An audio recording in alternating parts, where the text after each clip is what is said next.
എല്ലാവർക്കും നമസ്കാരം. ഇന്ന് ശ്രീ ജേക്കബ് എബ്രഹാം സാറിൻ്റെ ഒരു ചെറുകഥയാണ് ഞാൻ വായിക്കുന്നത്. കേരള സർക്കാർ സാംസ്കാരിക വകുപ്പിന് കീഴിൽ പ്രവർത്തിക്കുന്ന മലയാളം മിഷനിൽ റേഡിയോ മലയാളം പ്രോജക്റ്റ് ഹെഡായാണ് ശ്രീ ജേക്കബ് എബ്രഹാം സാർ ജോലി ചെയ്യുന്നത്. ചെറുകഥയ്ക്ക് കേരള സാഹിത്യ അക്കാദമി ഗീതാഹിരണ്യൻ പുരസ്കാരം, കേരള ഭാഷാ ഇൻസ്റ്റിറ്റ്യൂട്ട് കാരൂർ പുരസ്കാരം എന്നിവ നേടിയ അദ്ദേഹത്തിൻ്റെ രചനകൾ സാഹിത്യപ്രേമികൾക്കിടയിൽ വളരെയധികം ജനശ്രദ്ധ ആകർഷിച്ചവയാണ്. നമുക്ക് കഥയിലേക്ക് കടക്കാം. സമതലങ്ങളിൽ നിന്നുള്ള യാത്രകൾ. വയൽ വരമ്പിലൂടെയുള്ള സായാഹ്ന സഞ്ചാരത്തിന് ശേഷം ഞങ്ങൾ വീട്ടിലേക്ക് തിരിച്ചെത്തി. ഇരുൾ പരന്നു കഴിഞ്ഞിരുന്നു. ആകാശത്ത് നിറങ്ങൾ കെട്ടഴിഞ്ഞു പോയിരുന്നു. ബാല്യകാല സ്മരണകളിലൂടെ അവളോടൊപ്പം തിരികെ നടക്കുകയായിരുന്നു. അവശേഷിച്ച വയലുകളിൽ കൊയ്ത്ത് കഴിഞ്ഞിരുന്നു. പാടങ്ങളിൽ പന്ത് കളിക്കാരായ കുട്ടികളുടെ സംഘമുണ്ടായിരുന്നു. പശുക്കൾ മേഞ്ഞു നടക്കുന്നുണ്ടായിരുന്നു. വയലിനടുത്തുകൂടിയാണ് തോടൊഴുകുന്നത്. മഴക്കാലത്ത് ഈ തോട്ടിലൂടെയാണ് ചങ്ങാടത്തിൽ സഞ്ചരിച്ചിട്ടുള്ളത്. തോർത്തിൽ പരൽ മീനുകളെ കോരിയെടുത്തിട്ടുള്ളത്. എല്ലാം അവളോട് വിവരിച്ചു. അവൾക്കെല്ലാം അത്ഭുതമായിരുന്നു. നഗരത്തിലെ ബാല്യമായിരുന്നു അവളുടേത്. ഇന്ന് ശൂന്യമായ തോട്ടിൽ മൾട്ടിനാഷണൽ പാനീയങ്ങളുടെ ഒഴിഞ്ഞ ടിന്നുകൾ കിടക്കുന്നു. നഗരം വളർന്നുകൊണ്ടേയിരിക്കുന്നുവെന്ന് മനസ്സിലോർത്തു. വാഗമരങ്ങളും പറങ്കിമാവും വളർന്നു നിൽക്കുന്ന മൈതാനമുള്ള സ്കൂൾ വഴിയെ ഞങ്ങൾ തിരികെ നടന്നു. സ്കൂളിലേക്കുള്ള പടികളിൽ ഇരുന്നു. ഇടനാഴിയിൽ നിന്നു. കൊളുത്തില്ലാത്ത ജനൽ തുറന്ന് തലമുറകളുടെ ഗന്ധം നിറഞ്ഞു നിൽക്കുന്ന ക്ലാസ് മുറിയിലേക്ക് നോക്കി. നോക്കൂ, ഞാൻ അവളോട് പറഞ്ഞു. എനിക്ക് ആ ബെഞ്ചിൽ കണ്ടെത്താം. നിനക്കൊരിക്കലും പരിചയമില്ലാതിരുന്ന എന്നെ സ്കൂൾ മൈതാനത്തെ കലതി ചെടികൾക്കിടയിൽ നാടൻ ആപ്പിൾ മരത്തിൻ്റെ ചവർപ്പിൽ എവിടെയും. നിനക്കിതെല്ലാം കാണണമെന്ന് പറഞ്ഞതുകൊണ്ടാണ് വന്നത്. വീട്ടിൽ ചെന്ന് കയറി ഇരുൾ പരക്കുന്നത് നോക്കി ചായ കുടിച്ചുകൊണ്ട് ഞങ്ങൾ സിറ്റ് ഔട്ടിലിരുന്നു. 2-3 സുഹൃത്തുക്കളുമായി സംസാരിച്ചു. അവൾ കുളിമുറിയിലേക്ക് കയറുന്നത് കണ്ടു. ഞാൻ അരപ്ലേസിലേക്ക് കാല് കയറ്റി വെച്ച് ചെറിയൊരു ലാഘവത്തോടെ ഇരുളിനെയും നോക്കിയിരുന്നു. ഇരുള് മാറി നിലാവ് വിടരാൻ തുടങ്ങിയിട്ടുണ്ട്. നടവഴിയിലും പറമ്പിലും മുല്ലപ്പൂക്കൾക്കിടയിലും നിലാവ് വീണ് കിടക്കുന്നു. ഷവർ ഓഫാക്കുന്ന ശബ്ദം കേട്ടു. അവൾ നനഞ്ഞ തുവർത്ത് തലയിൽ കെട്ടിക്കൊണ്ട് പുറത്തേക്ക് ഇറങ്ങി വന്നു. തണുത്ത വിരലുകൾ കൊണ്ട് പുറകിൽ നിന്ന് എൻ്റെ കണ്ണുകൾ പൊത്തി. നമ്മൾ ഒരുമിച്ച് കാണുന്ന ആദ്യ നിലാവ്, അവൾ പറഞ്ഞു. ഞാൻ കുളിമുറിയിലേക്ക് നടന്നു. വയൽ വരമ്പുകളിൽ നടന്നതിൻ്റെ ക്ഷീണം അവസാനിച്ചിട്ടില്ല. തണുത്ത ജലത്തിൻ്റെ കാരുണ്യത്തിന് എല്ലാ ക്ഷീണത്തിൽ നിന്നും രക്ഷ നൽകാനുള്ള കഴിവുണ്ട്. നമ്മൾ ഇന്ന് നിലാവിൽ നടക്കാൻ പോകുന്നു. അവളോടത് പറഞ്ഞപ്പോൾ ഞാൻ പ്രതീക്ഷിച്ചതുപോലെ അവൾ തുള്ളിച്ചാടി. അവൾ എഴുതിയ ആഗ്രഹങ്ങളിലൊന്ന്. എല്ലാ ആഗ്രഹങ്ങളും നിറവേറ്റി കഴിയുമ്പോൾ നീ എന്നെ വെറുത്തു പോയാലോ? അവൾ എൻ്റെ ചുണ്ടുകൾ പൊത്തി. നിലാവിൻ്റെ നിറമുള്ള ഒരു ചുരിദാർ അവൾ അണിഞ്ഞിരിക്കുന്നു. പുസ്തകങ്ങളുടെ ഷെൽഫിനരികിൽ നിൽക്കുന്നു. ഞാൻ എഴുതിയിരുന്നില്ലേ കാറ്റാടി മരങ്ങൾ നിറഞ്ഞു നിൽക്കുന്ന കുന്നിൻ പുറത്തെക്കുറിച്ച്? സർപ്പശിലകളിൽ ഒഴുകിയിരുന്ന ഹനുമാൻ സേവകളെക്കുറിച്ച്? ആ മലയിലേക്കാണ് നമ്മൾ നടക്കുന്നത്. പ്രകാശ സംവിധാനങ്ങളൊന്നും കരുതാതെ ഞങ്ങൾ പുറത്തേക്കിറങ്ങി. അവളിൽ നിലാവിൻ്റെ മണം പോലെ ഹൃദ്യമായ വാസന സോപ്പിൻ്റെ മണം ഉയരുന്നുണ്ടായിരുന്നു. താഴ്വാരത്ത് നിന്നാൽ ദൂരെ മരങ്ങൾ വളർന്നു നിൽക്കുന്ന മല കാണാം. ചില രാത്രികളിൽ പൂർണ്ണചന്ദ്രൻ അവിടെ തിളങ്ങി നിൽക്കുന്നതും. നിനക്ക് പേടിയില്ലല്ലോ? നിലാവിൻ്റെ വെളിച്ചം മാത്രം വഴി ഇടുങ്ങിയതാണ്. ഞാൻ അവളുടെ തോളിലേക്ക് കൈകളിട്ട് നടന്നു. നിനക്ക് ഞാൻ എഴുതിയിരുന്നത് ഈ മലകളെക്കുറിച്ചാണ്, ഈ വഴികളെക്കുറിച്ചാണ്. നഗരത്തിൽ വളർന്നതാണെങ്കിലും അവൾക്ക് ഗ്രാമത്തിൻ്റെ മനസ്സായിരുന്നു. അതുകൊണ്ടാവാം കാമ്പസിലെ മിണ്ടാപ്പൂച്ചയും അന്തർമുഖനുമായ ഗവേഷണ വിദ്യാർത്ഥിയോട് അവൾ കൂട്ടുകൂടിയത്. കാര്യവട്ടം കാമ്പസിലെ മരക്കൂട്ടങ്ങൾക്കിടയിൽ നിന്ന് ഒറ്റപ്പെട്ട് ഒരു മരം പോലെ നിൽക്കുന്ന അവൻ്റെ തണലിലേക്ക് ഗവേഷണ വിദ്യാർത്ഥിനിയായ അവൾ ചിറകൊരുക്കി വന്നു. അവൻ വായിക്കുന്ന പുസ്തകങ്ങളിലാണ് അവൾക്ക് ആദ്യം കൗതുകം തോന്നിയത്.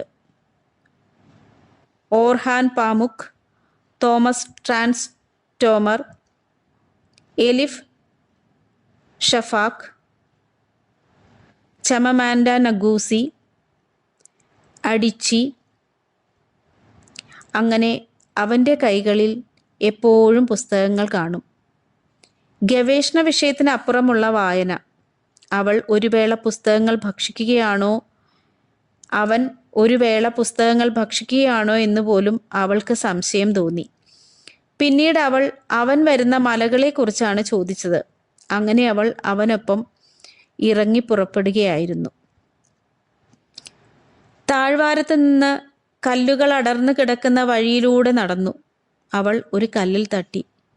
സൂക്ഷിക്കുക, നിനക്ക് പരിചയമില്ലാത്ത വഴിയാണ്.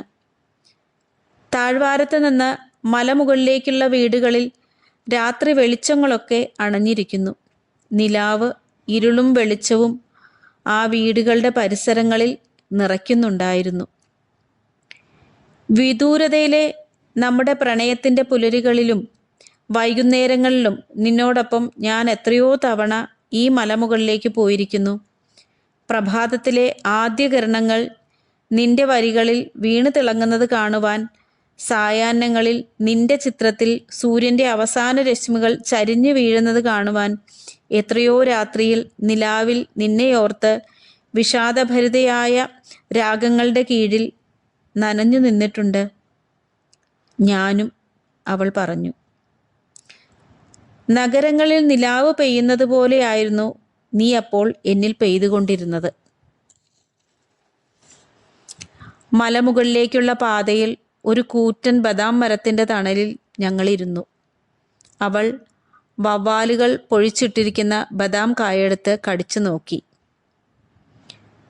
2-3 വാവലുകൾ വമ്പൻ മരത്തിൻ്റെ ചില്ലയിൽ നിന്ന് ചിറകടിച്ചു പറന്നു. ബദാം മരങ്ങൾ തണലിട്ട മുറ്റത്താണ് ദേവാലയം നിലനിന്നിരുന്നത്. അവളുടെ മുടിയിൽ നിലാവ് വീണ് തിളങ്ങുന്നു. ചുരിദാറിൽ നനഞ്ഞ മുടിയുടെ ജലധാരകൾ. ഈ ദേവാലയത്തിൽ ഞാൻ ഞായറാഴ്ചകളിൽ ആരാധനയ്ക്ക് വന്നിട്ടുണ്ട്. കുട്ടിക്കാലങ്ങളിൽ ട്രൗസറും ബനിയനുമിട്ട് വേദപുസ്തകത്തിൻ്റെയും കുർബാനക്രമത്തിൻ്റെയും കറുത്ത ചട്ടയുള്ള പുസ്തകങ്ങളുമായി താഴ്വാരത്തേക്ക് പറന്നു പോകുന്ന എന്നെ നിനക്ക് സങ്കല്പിക്കാൻ കഴിയുമോ? അവൾ ചിരിച്ചു. എനിക്കും ചിരി വന്നു. ഞങ്ങൾ ബദാം മരത്തിൻ്റെ തണലിൽ ഇലകൾക്കിടയിലൂടെ നൂണ്ടിറങ്ങുന്ന നിലാവിൽ ആലിംഗനബദ്ധരായി. ഇവിടെ താഴ്വാരത്തിൻ്റെ അതിർത്തിയാണ്. സമതലങ്ങളുടെ അശാന്തി ഇവിടെ അവസാനിക്കുന്നു. കുന്നിൻപുറത്തിൻ്റെ സമാധാനം ഇനിയാണ് ആരംഭിക്കുന്നത്. നിനക്ക് കാലുകൾ വേദനിക്കുന്നുണ്ടോ? ഇല്ലെന്നവൾ തലയാട്ടി. ഞാൻ ഒരു സിഗരറ്റ് കത്തിച്ചു. മരങ്ങൾക്കിടയിലൂടെ തണുത്ത കാറ്റ് വീശി. ഈ മലയ്ക്ക് മുകളിൽ മനുഷ്യർ ജീവിക്കുന്നതോർത്ത് എനിക്ക് അത്ഭുതം തോന്നുന്നു, അവൾ പറഞ്ഞു. നഗരത്തിൽ നിന്ന് ഈ കുന്നിൻ പുറങ്ങളിലേക്ക് വന്ന നിനക്ക് അത്ഭുതം തോന്നുന്നുണ്ടാവും. അതാ ആ കാണുന്നതാണ് കങ്കണ്ണിമല. മലദൈവങ്ങളുടെ സംഗമസ്ഥാനമാണത്. മഴക്കാലത്ത് ആ പാറയിലൂടെ കണ്ണീർ പോച്ചയിലൂടെ വയലിലൂടെ വെള്ളം ഒഴുകിക്കൊണ്ടേയിരിക്കും. താഴ്വാരങ്ങൾ ഉറങ്ങുന്നത് നോക്കി ഞങ്ങൾ നിശബ്ദരായി നിന്നു. പിന്നെ കുറച്ചുകൂടി ഇടുങ്ങിയ വഴിയാണ്. ഈ പാത അവസാനിക്കുന്നിടത്താണ് ഹനുമാൻ സേവയുടെ ചുവപ്പ് കെട്ടിയ പന്തൽ തറ പറ്റി കിടക്കുന്നത്. വെളിച്ചങ്ങൾ കെട്ടുപോയ വിളക്കുകൾ സർപ്പശിലയിൽ ഉറങ്ങിക്കിടക്കുന്നത്. തിരികെ നടന്നാലോ? രാവ് അവസാനിക്കുവാൻ ഇനി അധികമില്ല. എനിക്കാണെങ്കിൽ ഉറക്കം വരുന്നുണ്ട്. ഞാൻ അവളെ പിന്തിരിപ്പിക്കുവാൻ തുടങ്ങി. നമ്മൾക്ക് ഈ യാത്ര പൂർത്തിയാക്കണം. അപൂർണമായതിനെ ഞാൻ വെറുക്കുന്നു, അവൾ പറഞ്ഞു. രാത്രി അവളായി വളരാൻ തുടങ്ങുന്നതായി എനിക്ക് തോന്നി. സ്ത്രീയും രാത്രിയും ഒരുപോലെയാണെന്ന് എനിക്ക് പലപ്പോഴും തോന്നിയിട്ടുണ്ട്. രാത്രിയുടെ ഉന്മാദം അവളിൽ നിറയുന്നു. നിലാവ് തോട്ടങ്ങളിലും വഴികളിലും ചിതറിക്കിടക്കുന്നുണ്ട്. നമുക്ക് കാലുകൾ തളരും വരേക്കും നടക്കാം. നടന്ന് എവിടെയെങ്കിലും തളർന്നു കിടന്നുറങ്ങാം, അവൾ പൊട്ടിച്ചിരിച്ചുകൊണ്ട് പറഞ്ഞു. ഈ മലകൾ എന്നെ മത്തുപിടിപ്പിക്കുന്നു. മലമുകളിലെ ദേവാലയം വരെ നടക്കുവാൻ മാത്രമേ എനിക്ക് പദ്ധതി ഉണ്ടായിരുന്നുള്ളൂ. നഗരത്തിൽ വളർന്ന അവൾ രാത്രി കണ്ട് ഇരുട്ട് കണ്ട് ഭയക്കുമെന്നാണ് ഞാൻ കരുതിയത്. അവൾ സമതലങ്ങളിൽ നിന്ന് വരുന്നവളാണ്. എനിക്ക് അത്ഭുതം തോന്നി. നിനക്ക് കാല് വേദനിക്കുന്നില്ലേ? ഇല്ല, അവൾ നീരസപ്പെട്ടു. കുന്നിൻപുറത്ത് വളർന്നു നിൽക്കുന്ന പൊന്തക്കാട് ഒരാൾ ഉയരത്തിൽ വരും. അത് കടന്നാണ് മലമുകളിൽ കയറേണ്ടത്. നമ്മുടെ കയ്യിൽ വെളിച്ചമില്ലാതെ പോയത് പ്രയാസമാണ്. തന്നെയുമല്ല, ഇഴജന്തുക്കൾ കാണും. അവൾ വാശി പിടിക്കുവാൻ തുടങ്ങി. ഞങ്ങൾ വാറ്റുപുല്ലുകൾ വളർന്നു നിൽക്കുന്ന പൊന്തക്കാട് വഴി ഊർന്നു കയറുവാൻ തുടങ്ങി. ഞങ്ങൾ വഴുതി വീഴുന്നുണ്ട്. പുല്ലുകൾ കൊണ്ട് ദേഹം മുറിയുന്നുമുണ്ട്. ഞങ്ങൾ കുന്നിൻ പരപ്പിലെത്തി. ഞാൻ തളർന്നിരുന്നു. കിതയ്ക്കുന്നുണ്ട്. കാറ്റാടി മരങ്ങളിൽ ചൂളം വിളിച്ച് പടരുന്ന കാറ്റ്. പ്രണയവും നിലാവും അവളെ മത്തുപിടിപ്പിച്ചിരിക്കുകയാണ്. അവൾ പാടുന്നു. നമുക്ക് ഈ രാത്രിയിൽ നിലാവിൽ ഉറങ്ങാതിരിക്കാം, അവൾ പറഞ്ഞു. നിനക്ക് പനി പിടിക്കും. നിന്റെ ഇഷ്ടം പോലെ. അവളുടെ മടിയിലേക്ക് കിടന്നു. ഞാൻ ആകാശത്തേക്ക് നോക്കി. ആകാശത്ത് നിന്ന് നിലാവിൻ്റെ കുളിർന്ന പ്രകാശകിരണങ്ങൾ. താഴ്വാരങ്ങൾ ഉറങ്ങിയാണ്. ഉറങ്ങുന്നവർ സ്വപ്ന സഞ്ചാരങ്ങളുടെ ഭൂപ്രദേശങ്ങളിലൂടെ അലയുന്നു. നീലിച്ച ആ മലകൾക്കപ്പുറത്താണ് നിന്റെ നഗരം കിടക്കുന്നത്. മഞ്ഞ വെളിച്ചത്തിൽ വരണ്ടും തളർന്നും ശ്വാസം മുട്ടിയും നിന്റെ നഗരം ഉറങ്ങുന്നു. ഞാനവളെ ദേഷ്യപ്പെടുത്താൻ പറഞ്ഞു. എനിക്ക് നഷ്ടബോധം തോന്നുന്നുണ്ട്, നഗരങ്ങളിൽ നഷ്ടപ്പെട്ട എൻ്റെ ദിവസങ്ങളെക്കുറിച്ച് ഓർത്ത്. എങ്കിലും താഴ്വാരങ്ങളിലേക്ക് നോക്കൂ. അതാ കാണുന്നില്ലേ തെങ്ങിൻ തലപ്പുകൾ പോലെ കോൺക്രീറ്റ് കമ്പികൾ ഉയർന്നു നിൽക്കുന്നത്, അവൾ പറഞ്ഞു. ഞാൻ എഴുന്നേറ്റ് നിന്നു. ശരിയാണ്, താഴ്വാരങ്ങളിൽ നഗരം വളരുന്നുണ്ട്, അശാന്തിയും. കുന്നിൻ പരപ്പിൽ നിന്നും മരങ്ങൾക്കിടയിലേക്ക് കിടക്കുന്ന നടവഴികൾ നിലാവ് വീണ് തിളങ്ങുന്നുണ്ട്. നമ്മൾക്കിനിയും നടക്കാം, അവൾ പറഞ്ഞു. ഇനി നടന്നാൽ വഴി തെറ്റും. തിരിച്ചിറക്കവും ബുദ്ധിമുട്ടാണ്, ഞാൻ പറഞ്ഞു. നമ്മൾ എന്തിനാണ് തിരിച്ചിറങ്ങുന്നത്? താഴ്വാരങ്ങളിൽ നഗരം വളരുകയാണ്. ഇടുങ്ങിയ ചുവരുകൾ, അഗ്നി പെയ്യുന്ന തെരുവുകൾ, യന്ത്രച്ചിലമ്പലുകൾ, വരണ്ട മനസ്സ്. അവളുടെ സ്വരം ഇടറി. നിനക്കും എനിക്കും ഈ സർവനാശത്തിൽ നിന്ന് മോചനമില്ല. അശാന്തമായ ഉഷ്ണം വിതറുന്ന താഴ്വരകൾ നമ്മുടെ വിധിയാണ്. നിലാവും കാറ്റും ചെറിയ ആനന്ദങ്ങൾ മാത്രം. അവൾക്ക് ദേഷ്യം വരുന്നുണ്ടായിരുന്നു. നീ തന്ന സ്വപ്നങ്ങളാണ് എന്നെ ഈ മലയിൽ എത്തിച്ചത്. പ്രണയത്തിൽ സ്വപ്നങ്ങൾക്കാണ് സ്ഥാനമുള്ളത്. നീ പറയുന്ന യാഥാർത്ഥ്യങ്ങൾ നഗരത്തിലുണ്ട്. മലകൾ എനിക്ക് സ്വപ്നമാണ് നൽകുന്നത്. മലകളിലേക്ക് വഴി നീണ്ടു കിടക്കുന്നുണ്ട്. മല ചുറ്റി പോകുന്ന ഒറ്റയടിപ്പാത. പാറക്കൂട്ടങ്ങളിലും കുന്നിൻ ചരിവുകളിലും ജീവിക്കുന്ന പാവങ്ങളുടെ ചെറിയ ഓടിട്ട വീടുകളിൽ വെളിച്ചമണഞ്ഞിരിക്കുന്നു. മരങ്ങളെ ഉലച്ചു വന്ന കാറ്റ് അവളുടെ മുടികൾക്കിടയിൽ കുസൃതി കാട്ടി. സത്യത്തിൽ നഗരവും ഗ്രാമവും തമ്മിലുള്ള അന്തരം വളരുന്നില്ല, അങ്ങനെ പഠനങ്ങൾ പറയുന്നു. ഞാൻ ഗവേഷകന്റെ മട്ടിൽ അവളെ യാഥാർത്ഥ്യത്തിലേക്ക് തിരിച്ചു കൊണ്ടുവരാൻ ശ്രമിക്കുകയായിരുന്നു.